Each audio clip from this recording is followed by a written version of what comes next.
All right, what up, guys? So today they launched the Season 7 PTR notes, and the vote came in. It was kind of close, but there was a few people that said go ahead and make build guides for the PTR itself. So obviously we want to get all the classes done before the PTR launches on the 3rd, and it's officially the 28th now, but it just turned midnight for me. Um, but yeah, so we're gonna start out with the Rogue because it's what a lot of people know me from. And we wanted to stick within the theme of the season, not theme, but um, it seems like they're really trying to buff Shadow Imbuement, which I like. I love Shadow Imbuement. That was my first rogue. My first rogue was, what was it?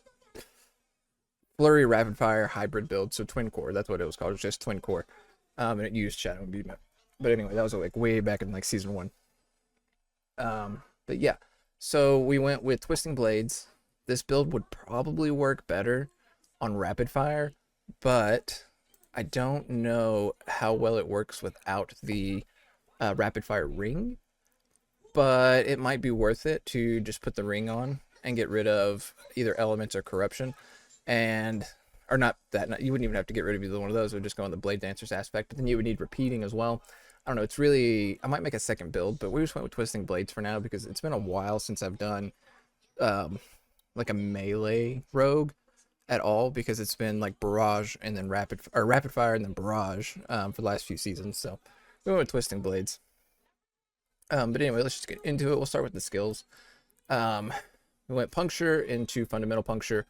We do have other ways to make enemies vulnerable, so you don't technically need fundamental puncture, but it just helps because we're going to be throwing out basic skills constantly because we use condemnation, obviously. As many points as into Twisting Blades over to advanced Twisting Blades. This is just to help with cooldowns. We went 3 into Siphoning Strikes, 3 into Sturdy, of course. Come through here. I'm using Concealment because Concealment makes you stealth, and then there's the Night Stalker on the Paragon board that when you break stealth, you get 4 seconds off your Shadow Imbuement cooldown. But if you wanted to, you could get rid of this and use Shadow Step. That might even be the best course of action. It's kind of hard to tell without actually playing the PTR, but I just wanted to get like builds together for going into the PTR. You have a path to work towards, and if certain things need to change on the way there, that's fine, right? But anyway, we have dash with the extra dash cooldown, and then we have, of course, weapon mastery, unstable elixirs, trick attacks, and balestra. Can never pronounce that. Again, concealment up to subverting concealment.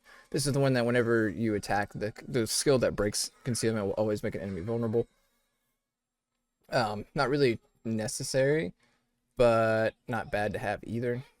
Obviously, Dark Shroud up to countering Shroud. Exploit Malice, of course, and then 5 points into Shadow Imbuement over to Mixed Shadow Imbuement. 3 into Frigid Finesse.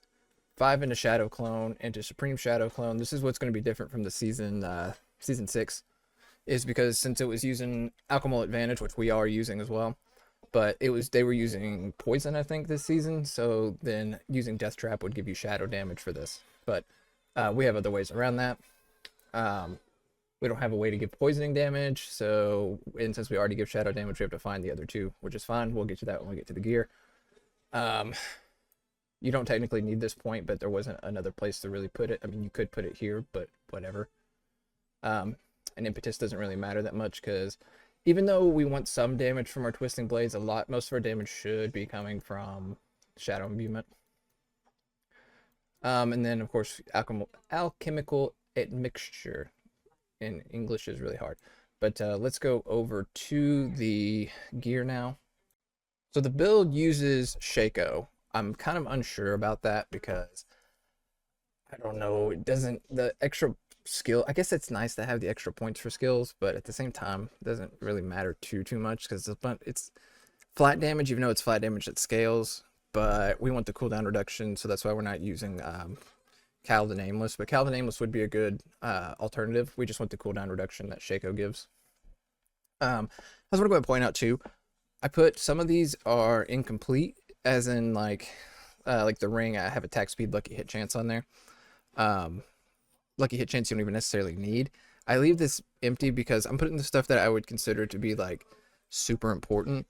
But anything, since this is a PTR, we're not going to be grinding for gear constantly. If you stumble upon something, that's fine.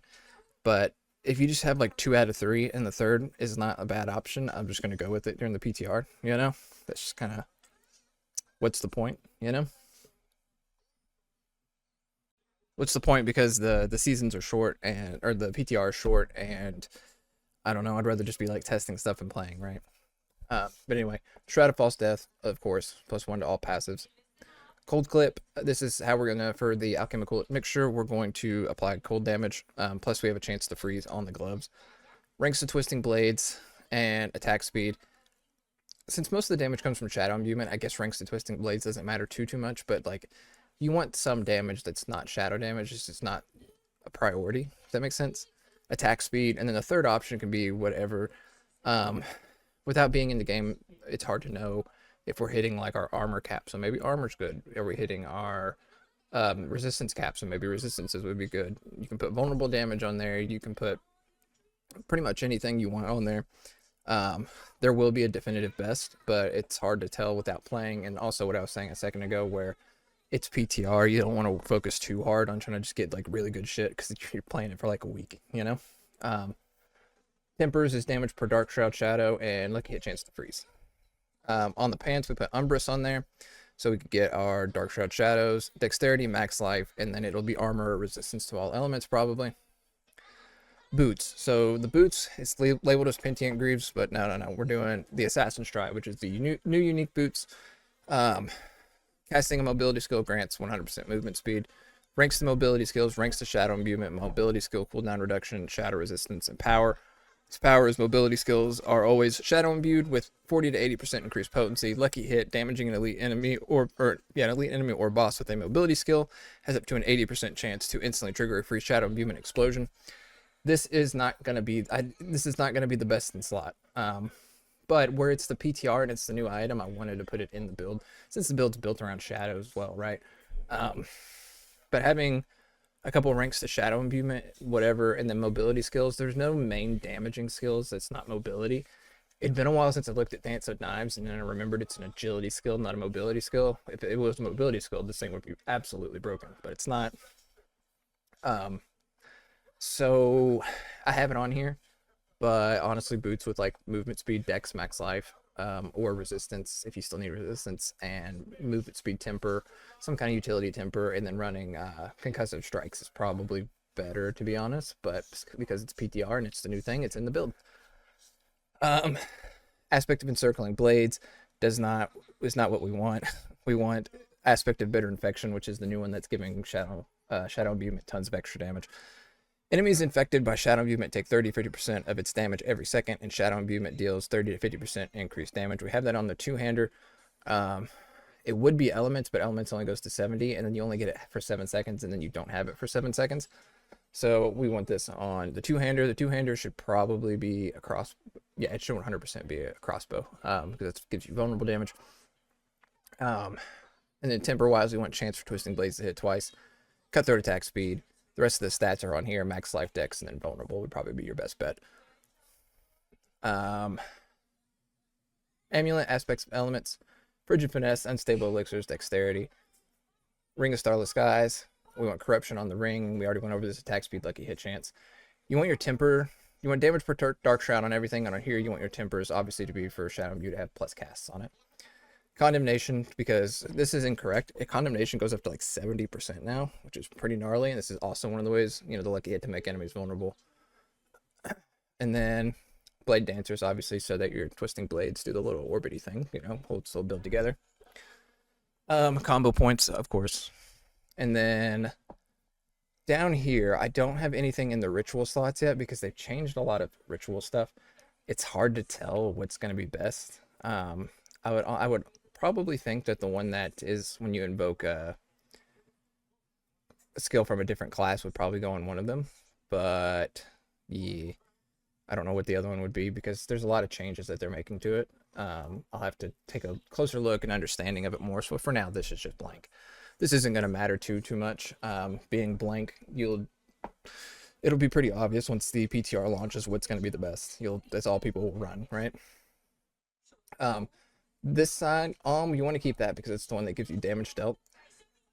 This one that says evoke the Barbarian's challenging shout. Oh, I forgot something on the blade. So lucky hit, up to a 40% chance to deal fire damage. That's how we're getting the third one for the alchemical admixture.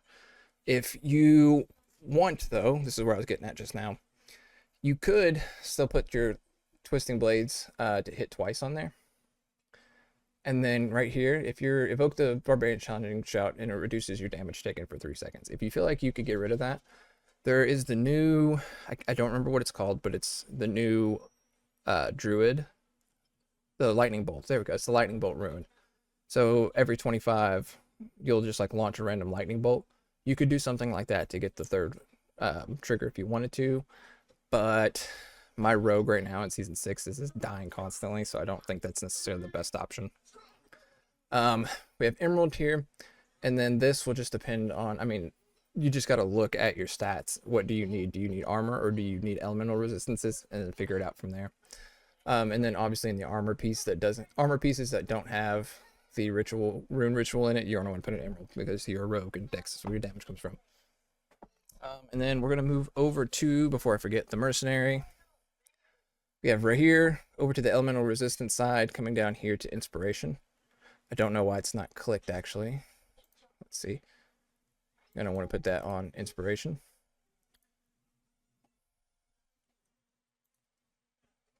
Enemies affected by the ground slam take 50% increased damage, and if you're affected by it, you deal 25% increased damage, which in my opinion works out better than your core skills. Your next 4 core skills within 10 seconds deal extra damage. Oh my god, English. Then shadow imbuements, where a lot of your damage is coming from. We don't want to run that. Mocking lore is not as good as I thought it was. And then here's this. The thing that sucks is you're not getting the grants 15% armor, but it's okay. And then Verena, you want Bloodthirst, so that you, when you cast Twisting Blades, you get increased attack speed. And then lastly, let's go over the Paragon board. Alright, so from my understanding, our levels from the Season 6, we're going to be able to port them in. So I'm level 300, so of course the board's filled in. But there'll be a couple spots where you can remove stuff from, if you are not quite there yet. And if we've been lied to, then I will update this. But for now, we just have all 300 points in here. We're running efficacy in the starter board. We don't want to run it in a couple of other boards. It would be okay in this board as well, but I like how this one's set up.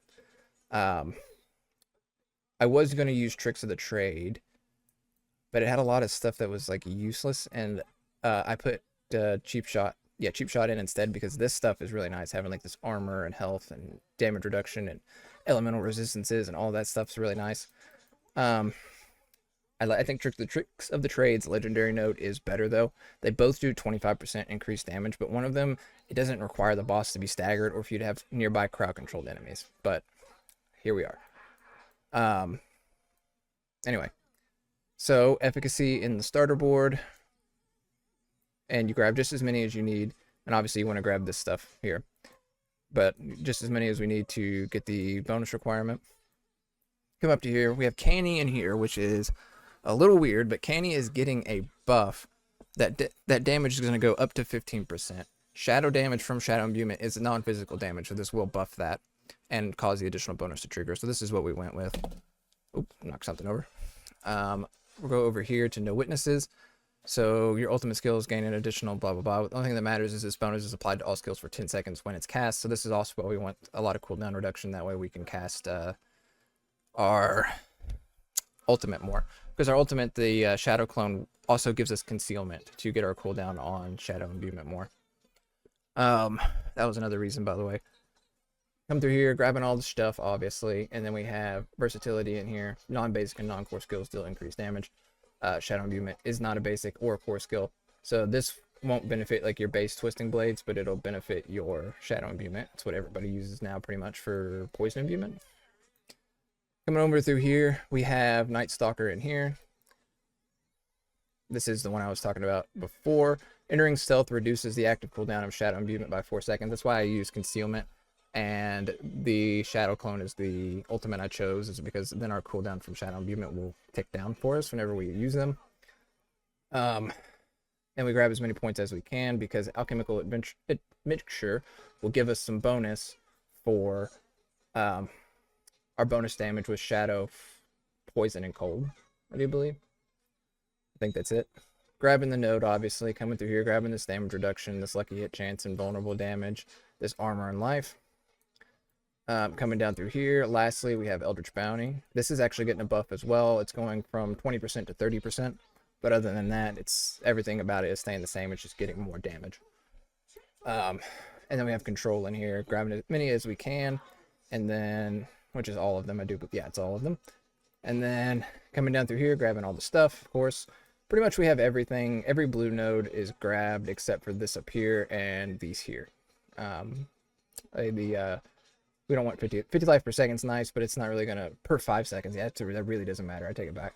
And then healing received would be okay, but we don't have unlimited points. So, but yeah, this is the build that I'm going to attempt to run, minus maybe the boots. The boots are on here as the item for the build. But I think having 25% increase from concussive strikes is going to be better. The only thing I could see myself changing would be this to Tricks of the Trade. But at the same time, I'd probably not. I don't know. The marksman skill damage, we don't need that. Or the cutthroat skill. We just don't need that, you know? The only thing that is nice about it is the legendary node. But anyway, thank you for watching. Make sure you like, comment, subscribe. If I'm not sure which build I'm going to do next, is that I want to incorporate the new unique item, at least, or an aspect into each build. The only exception to that, I think, is going to be the Spirit Form, because I don't quite understand the new rod, to be honest. The part where it says that your focus skills gain all its bonuses, I'm like, wait a minute. Doesn't it get that anyway? I'm not sure, unless it's talking about the all focus skills bonuses apply to the one that you cast. I don't know. It's just, I don't really understand it. And I don't think it'll be a great build anyway. Like Razor Blades is okay right now, but also not really, or Razor Wings or whatever. But anyway, yep. Thank you guys for watching.